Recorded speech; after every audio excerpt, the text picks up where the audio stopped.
오늘 우리에게 주실 말씀은 예레미야 32장 26절에서 35절 말씀입니다. 예레미야 32장 26절에서 35절까지의 말씀입니다. 그때에 여호와의 말씀이 예레미야에게 임하여 이르시되 나는 여호와요 모든 육체의 하나님이라 내게 할 수 있는 없는 일이 있겠느냐. 그러므로 여호와께서 이와 같이 말씀하시니라. 보라, 내가 이 성을 갈대아인의 손과 바벨론의 느부갓네살 왕의 손에 넘길 것인즉 그가 차지할 것이라. 이 성을 치는 갈대아인이 와서 이 성읍에 불을 놓아 성과 집 곧 그 지붕에서 바알에게 분향하며 다른 신들에게 전제를 드려 나를 경노하게 한 집들을 사르리니 이는 이스라엘 자손과 유다 자손이 예로부터 내 눈앞에 악을 행하였을 뿐이라. 이스라엘 자손은 그의 손으로 만든 것을 가지고 나를 경노하게 한 것뿐이니라. 여호와의 말씀이니라.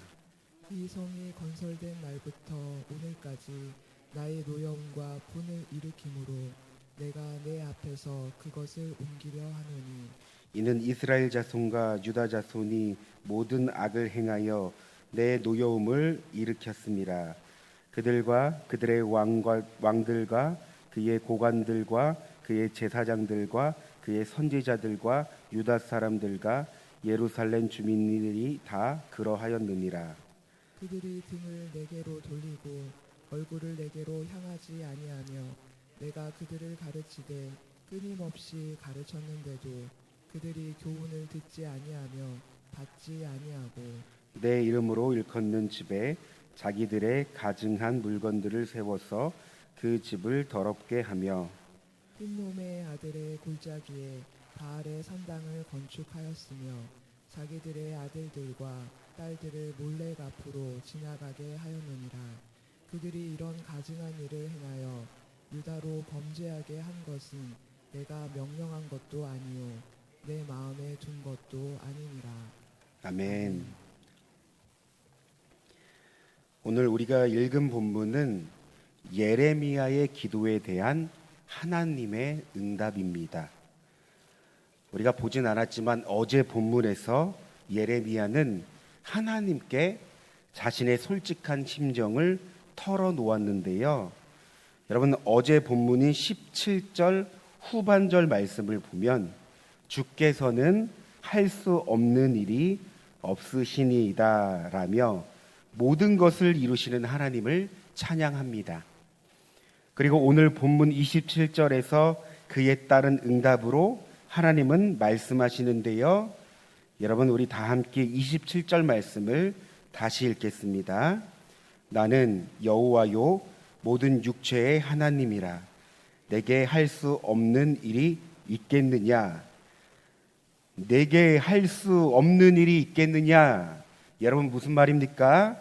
쉽게 말해 나는 불가능한 일이 없어 라고 말씀하시는 겁니다.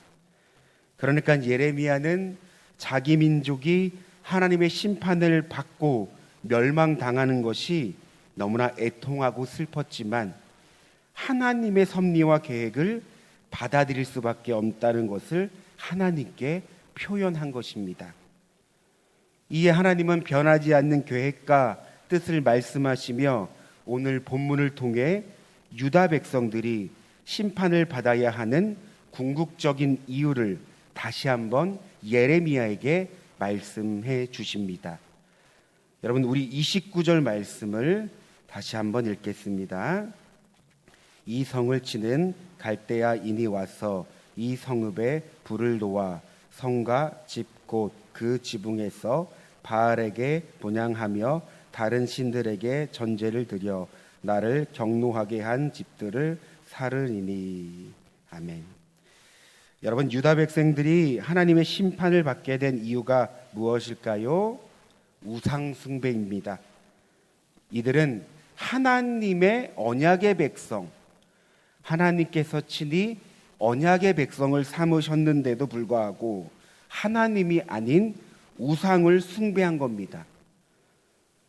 또한 30절 31절 보면 이 우상 숭배의 죄가 악했을 뿐만 아니라 예로부터 시작했다. 그리고 이 우상 숭배가 예루살렘 성이 세워진 때부터 지금까지 계속 이루어졌으며 이로 인해 하나님을 분노케 했다고 말합니다. 그래서 하나님은 33절 말씀에 이런 표현을 하시는데요. 여러분, 우리 33절도 읽겠습니다. 그들이 등을 내게로 돌리고 얼굴을 내게로 향하지 아니하며 내가 그들을 가르치되 끊임없이 가르쳤는데도 그들이 교훈을 듣지 아니하며 받지 아니하고. 그들이 등을 내게로 돌렸다. 얼굴을 내게로 향하지 아니했다. 교훈을 듣지 않고 받지도 않았다. 그러니까 여러분, 우상 숭배, 즉 죄로 인해 하나님과의 관계가 단절됐음을 성경은 말하고 있습니다. 여러분, 우리는 오늘 본문에서 중요한 교훈 하나를 얻습니다. 우리가 하나님이 아닌 다른 것을 더 사랑하고 마음을 쏟는다면 여러분, 반드시 이 결과는 하나님과의 관계로 나타난다는 겁니다. 그리하여 하나님은 늘 이스라엘 백성들에게 말씀하셨습니다. 마음을 다해라. 뜻을 다해라. 너희가 온 마음으로 나를 찾으라. 여러분, 왜 하나님께서 이스라엘 백성들에게 왜 이렇게 말씀을 강조하셨을까요? 왜 마음을 중요하다고 말씀하셨을까요? 바로 하나님을 향하는 이 마음이 조금이라도 틈이 벌어지고 단 1%라도 다른 것이 채워지면 여러분, 이것이 하나님과의 관계를 무너뜨리고 단절시키는 치명적인 원인이 될 수 있기 때문입니다. 죄가 그렇습니다, 여러분. 단 1%의 죄가 하나님과의 관계를 무너뜨리고 무감각하게 만들며 결국은 하나님과의 관계를 단절시킵니다. 여러분, 마음은 하나님을 담는 그릇입니다. 우리의 마음이라는 그릇 안에는 하나님이 얼만큼 담겨져 있습니까? 아니면 하나님이 아닌 무엇으로 가득 담겨져 있습니까? 오늘 우리는 이 본문을 통해 하나님과의 관계, 그리고 하나님을 향한 우리의 마음을 점검해 볼 수 있습니다. 한편 우리는 34절 말씀을 통해 다른 죄악을 저질렀다는 사실을 알 수 있습니다. 여러분, 우리 34절 말씀을 읽겠습니다. 내 이름으로 일컫는 집에 자기들의 가증한 물건들을 세워서 그 집을 더럽게 하며. 내 이름으로 일컫는 집, 여러분 어딜까요? 하나님의 임재가 있는 곳, 성전을 말합니다. 여러분, 하나님만을 예배해야 하는 이 거룩한 성전에서 이 백성들은 우상을 섬기며 성전을 더럽혔다고 하나님은 말씀하십니다. 그래서 에스겔 선지자가 쓴 이 에스겔서 10장 말씀을 보면요, 하나님의 영광이 가득했던 성전에서 이 이스라엘 백성들이 죄를 지어서 하나님의 영광이 떠나갔다라는 표현을 쓰기도 합니다. 그러므로 오늘 말씀을 통해 우리는 성전된 우리의 모습을 살펴봅니다.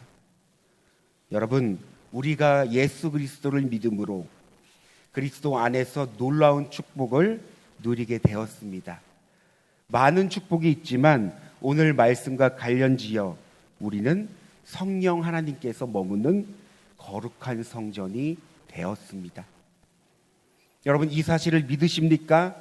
어둡고 캄캄한 우리의 마음, 선한 것 하나도 없는 우리의 마음, 더럽고 추한 우리의 마음 속에 하나님이 오셨습니다. 주님이, 성령님이 오셨습니다. 여러분, 우리의 어떠함으로 오신 것이 아닙니다. 내가 남들보다 착하고 선하고 믿음이 있어서, 신앙이 있어서 성령님이 오신 것이 아닙니다. 은혜로 오셨고 우리 마음 속에 진정한 주인이 되어주시려고 오셨습니다. 그러므로 성령님을 모시고 살아가는 우리는 무엇보다 거룩하고 구별되며 정결해야 합니다. 고린도전서 3장 16절 말씀입니다. 너희는 너희가 하나님의 성전인 것과 하나님의 성령이 너희 안에 계시는 것을 알지 못하느냐? 누구든지 하나님의 성전을 더럽히면 하나님이 그 사람을 멸하시리라. 하나님의 성전은 거룩하니 너희도 그러하니라. 여러분, 고린도전서를 쓴 바울은 무엇보다 우리의 존재를 상기시킵니다. 여러분, 우리가 누구를 모시고 살아가는지, 내가 그리스도 안에서 어떤 존재로 변화됐는지 정확히 말합니다. 너희는 하나님을 모시는 거룩한 성전이다. 여러분, 나의 존재를 정확하게 알지 못하면 주님과의 관계 또한 우리는 알지 못합니다. 그리스도 안에서 내가 누구인지를 우리는 정확히 알아야 합니다. 여러분, 이스라엘 백성들이 관가했던 것은 바로 성전의 존재 목적입니다. 그런데 이 성전 가운데 하나님이 아닌 누구를 섬깁니까? 우상을 섬깁니다. 성전을 더럽힙니다. 따라서 우리가 말씀을 통해 은혜를 구해야 할 것은 성전된 우리의 존재가 어떤 존재인지를 정확히 알아야 한다는 겁니다. 성경은 우리의 존재를 무엇이라고 합니까? 더 이상 우리의 것이 아니다. 너희는 주님의 것이다. 주님의 피값으로 우리를 성전되게 하셨습니다. 고린도전서 6장 19절 20절 말씀입니다. 너희 몸은 너희가 하나님께로부터 받은 바 너희 가운데 계신 성령의 전인 줄 알지 못하느냐? 너희는 너희 자신의 것이 아니라 값으로 산 것이 되었으니 그런즉 너희 몸으로 하나님께 영광을 돌리라. 아멘. 여러분, 주님을 모시는 성전된 우리는 주님의 것입니다. 나의 정확한 정체 의식을 가져야 합니다. 내가 누구인지를 정확하게 알 때 여러분, 우리는 그렇게 살아갑니다. 삶의 이유와 목적이 분명해집니다. 이스라엘 백성들의 근본적인 문제는 자신의 정체성, 자신들이 누구인지를 몰랐던 것입니다. 그러니 어떻습니까? 하나님의 백성에도 불구하고 우상을 섬깁니다. 하나님을 섬겨야 하는데, 하나님을 사랑해야 하는데 하나님을 대적하며 무시하며 하나님과 무관한 삶을 살아갑니다. 한편 성전된 우리는 무엇보다 거룩해야 하지만 자신을 아끼고 사랑해야 합니다. 에베소서 5장 29절은 이렇게 기록되어 있는데요. 여러분, 현대인의 성경으로 읽겠습니다. 자기 몸을 미워하는 사람은 아무도 없습니다. 그리스도께서 교회를 양육하고 보살피듯이 모두 자기 몸을 양육하고 보살핍니다. 여러분, 주님의 성전된 우리는 자신을 아끼고 사랑해야 합니다. 보살펴야 합니다. 여러분, 우리는 더 이상 우리의 것이 아닙니다. 주님의 것입니다. 그러므로 여러분, 자신을 함부로 하지 마십시오. 스스로에게 상처를 주고 아픔을 주지 마십시오. 정죄감을 가지지 마십시오. 여러분, 주님도 우리를 함부로 하지 않습니다. 주님께서 우리를 어떻게 사랑하셨는지 깨닫고 알 수 있는 저와 여러분이 되길 소망합니다. 에베소서 4장 22절 이하의 말씀을 쉬운 성경으로 읽겠습니다. 옛 모습을 벗어버리십시오. 옛사람은 한없는 욕망으로 점점 더 눈이 어두워져 더 악하고 더러운 모습이 될 뿐입니다. 여러분은 마음을 새롭게 하라는 가르침을 들었습니다. 이제는 새 사람이 되어 하나님의 모습처럼 선하고 거룩하게 살아가십시오. 사랑하는 성도 여러분, 새 사람이 된 우리의 존재를 정확히 알고 주님의 것인 우리 자신을 진정으로 사랑하길 소망합니다. 우리가 이 은혜를 누리며 살아갈 때 우리는 무엇보다 주님을 모시는 성전으로 하나님의 영광을 가득 나타내는 거룩한 성전이 될 것입니다. 우리 다 함께 기도하길 원하는데요. 오늘 본문을 한 번 더 생각해 봅시다. 여러분, 하나님께서 유다 백성을 심판하신 이유는 우상 숭배, 죄입니다. 또한 무엇보다 성전을 더럽혔습니다. 그런데 우리는 주님을 믿고 그리스도 안에서 성령 하나님을 모시는 거룩한 성전이 되었습니다. 여러분, 우리의 존재를 확인하며 우리 기도하길 원하는데요. 우리가 누구를 모시고 살아가는지, 누구를 모셨다면 이 성전을 어떻게 관리해야 하는지, 무엇보다 이 성전을 거룩히 여기며 더 나아가 우리 자신을 더욱더 하나님 안에서 사랑할 때, 여러분, 우리 이 자신된 이 성전이 더욱더 그 안에서 하나님의 영광을 나타내는 거룩한 성전이 될 수 있도록, 여러분, 이 시간 우리 본문을 생각하며 주님이 주신 마음으로 다 함께 주여 한번 부르시고 기도하겠습니다. 주여, 사랑과 은혜가 충만하신 하나님, 오늘 본문을 통해 유다 백성들의 죄, 우상 숭배, 하나님께서 궁극적으로 이 백성들을 심판하신 이유를 하나님은 말씀하셨습니다. 하나님, 이들은 예로부터 하나님을 멀리하고 하나님의 언약된 백성임에도 불구하고 우상을 섬기며 살았던 자들입니다. 이에 하나님은 본문을 통해 경노하고 격분하신다고 말씀하셨습니다. 하나님, 오늘날 우리가 이 본문을 적용하면서 하나님의 자녀로 살아가며 하나님의 성전이 된 우리들의 모습을 다시 한번 점검해 봅니다. 우리가 하나님을 믿노라 하지만 하나님이 아닌 어떤 것을 우상으로 섬기며 살았던, 하나님보다 주인 삼았던 우리의 연약한 모습은 없는지 이 시간 돌아봅니다. 나아가 내가 주인된 삶을 살아가지는 않은지 하나님 다시금 우리의 삶을 점검하며 이 시간 주님의 은혜를 구합니다.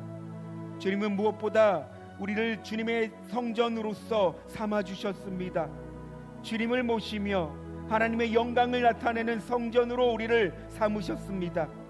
그런데 하나님, 우리가 이 성전을 어떻게 관리하고 이 성전된 우리의 정체성을 정확하게 아는지 다시 한번 질문합니다.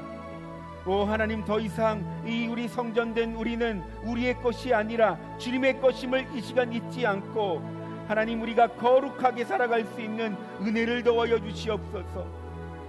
하나님, 죄된 우리의 모습이 있다면 십자가의 보혈로 씻겨주시고 거룩한 성전으로 살아갈 수 있는 귀한 은혜를 더하여 주시옵소서.